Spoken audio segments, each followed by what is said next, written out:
देखो बच्चों, आज हम पढ़ते हैं मेथड ऑफ चार्जिंग। कैसे एक बॉडी को चार्ज किया जा सकता है। उसके 3 मेथड है। उन 3 मेथड में से पहला मेथड है बाय फ्रिक्शन। बाय फ्रिक्शन का मतलब दो बॉडी को आपस में रब करना है, एक से इलेक्ट्रॉन दूसरे पे ट्रांसफ़र हो जाएंगे। और किस बॉडी से किस पे ट्रांसफ़र होते हैं? जिसका वर्क फंक्शन लो होता है उससे ट्रांसफ़र होते हैं हाई वर्क फंक्शन बॉडी पे। अब ये वर्क फंक्शन क्या होता है? मान लेते हैं हमारे पास बॉडी ए है, ये इसका न्यूक्लियस, और ये इसका एक आउटर सेल में जो इलेक्ट्रॉन है, वैलेंस इलेक्ट्रॉन वो है। तो जैसे ही अच्छा, ये दोनों एक फोर्स से बाउंड है, इन दोनों के बीच में बॉन्ड होता है। अच्छा, ये बॉन्ड जितना ज़्यादा स्ट्रॉन्ग होगा, इसका मतलब बॉडी का वर्क फंक्शन उतना ही ज़्यादा है, मतलब ज़्यादा एनर्जी खर्च करनी पड़ेगी इस इलेक्ट्रॉन को यहाँ से रिलीज करने में।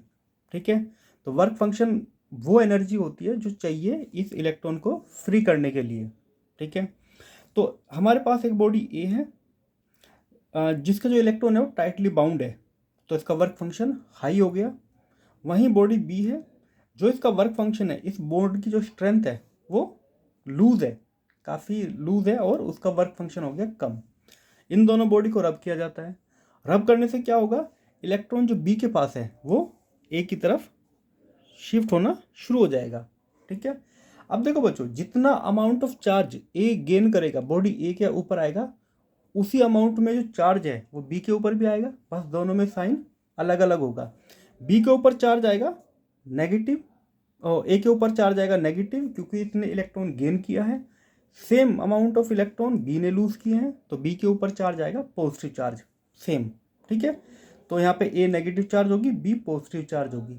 तो हमेशा चार्ज ऐसे ही क्रिएट होता है इक्वल एंड अपोजिट पेयर के अंदर। ठीक है, एक बॉडी जितने इलेक्ट्रॉन गेन करती है, सेम अमाउंट ऑफ इलेक्ट्रॉन किसी दूसरी बॉडी से लूज होते हैं, तो जितना यहाँ पॉजिटिव चार्ज है उतना ही नेगेटिव चार्ज इंड्यूस होता है। ठीक है, शुरू में इन दोनों बॉडी पे कोई चार्ज नहीं था, पर रब करने के बाद क्या हुआ? इसके ऊपर नेगेटिव चार्ज आया, इसके ऊपर पॉजिटिव चार्ज आया। ठीक है बच्चों, अच्छा, कुछ एक्सपेरिमेंट किए गए हैं।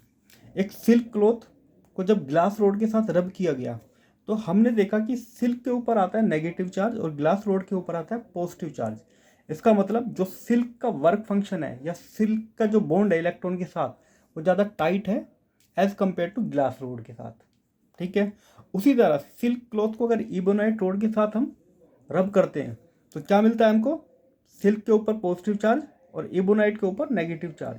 तो जो इबोनाइट रोड है हमारी, उसके जो इलेक्ट्रॉन है वो ज़्यादा टाइटली बाउंड है as compare to silk electron से। ठीक है बच्चों, तो हमेशा जब भी चार्ज जनरेट होता है तो इक्वल और अपोजिट पेयर में होता है।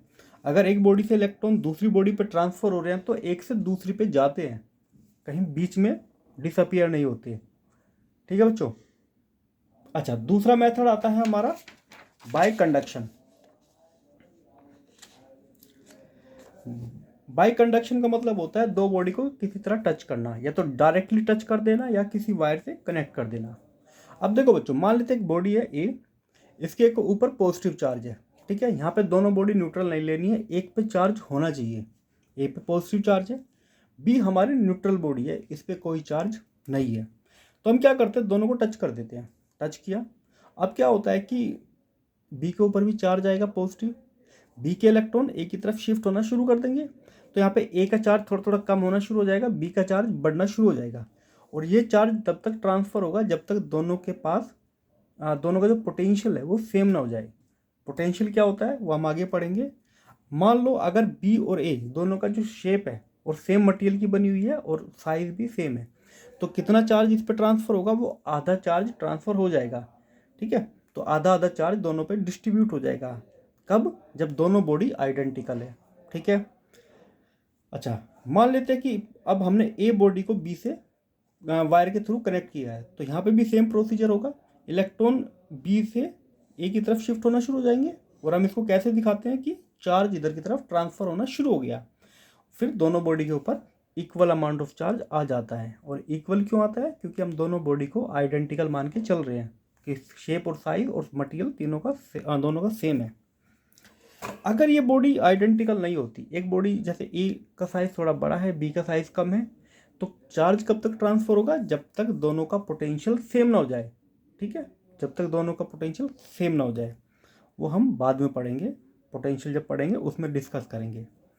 अब बात आती है तीसरा मेथड, इंडक्शन। इंडक्शन में क्या होता है, बॉडी को टच नहीं करना होता है। इसमें हम क्या मेथड यूज करते हैं, मान लेते हैं हमारे पास एक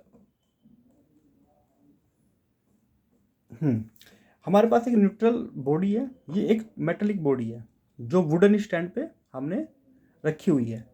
अब हम एक चार्ज रोड को इसके पास लाते हैं, तो ये क्या करेगा, इसके नेगेटिव जो कुछ इलेक्ट्रॉन लेफ्ट में शिफ्ट होना शुरू हो जाएंगे। कुछ इलेक्ट्रॉन, सारे नहीं होते, कुछ होते हैं। Same amount of positive charge दूसरे साइड पे या दूसरे एजिस पे एक्युमुलेशन होना शुरू हो जाता है। ठीक है, अब हम क्या करते हैं, रोड को तो यहाँ पे ही रखते हैं, पर पीछे से इसको अर्थ कर देते हैं। अर्थ करने से क्या होता है, अर्थ के पास बहुत सारे चार्ज है, अर्थ के पास इलेक्ट्रॉन, बहुत सारे इलेक्ट्रॉन है। तो क्या होता है कि इसका जो पॉजिटिव चार्ज है वो न्यूट्रल होना शुरू हो जाता है अर्थ की वजह से। तो चार्ज ट्रांसफर इधर से होता है, कहने का मतलब इलेक्ट्रॉन अर्थ से इस पॉजिटिव चार्ज को न्यूट्रल कर देते हैं। ठीक है, अब क्या होगा, हम इस रोड को भी हटा लेंगे। अब रोड को हटाने से क्या होगा, क्योंकि ये मेटालिक बॉल है और मेटल की एक खास बात होती है, अगर आप इसको कोई चार्ज दोगे तो ये यूनिफॉर्मली अपनी पूरी बॉडी के ऊपर डिस्ट्रीब्यूट कर लेता है। ठीक है, तो अब देखो यहाँ पे न्यूट्रल था, यहाँ पे ये पॉजिटिव चार्ज नेगेटिव चार्ज हो गया, तो चार्ज इंड्यूस हो गया। ठीक है, तो अच्छा देखो बच्चों, मेथड अगर समझो, पहले मेथड में क्या बताया था हमने, फ्रिक्शन है, दो बॉडी को रब करो, सीधी सी बात है, जो बॉडी स्ट्रॉन्ग है वो इलेक्ट्रॉन खींच लेगी दूसरी बॉडी के। ठीक है, दूसरे में हमने क्या पढ़ा था, कंडक्शन। भाई एक बॉडी को कनेक्ट करो दूसरे से तो चार्ज ऑटोमेटिकली ट्रांसफर होना शुरू हो जाएगा। तो चार्ज जब तक ट्रांसफर होता रहेगा जब तक पोटेंशियल सेम ना हो जाए। तीसरा मेथड क्या है, एक बॉडी में चार्ज जनरेट करो, ठीक है, और फिर उसका जो अपोजिट चार्ज है उसको अर्थिंग करो, और फिर जो बचा चार्ज वो उस बॉडी को चार्ज बॉडी बना देता है। ठीक है, तो ये मेथड होता है चार्जिंग के।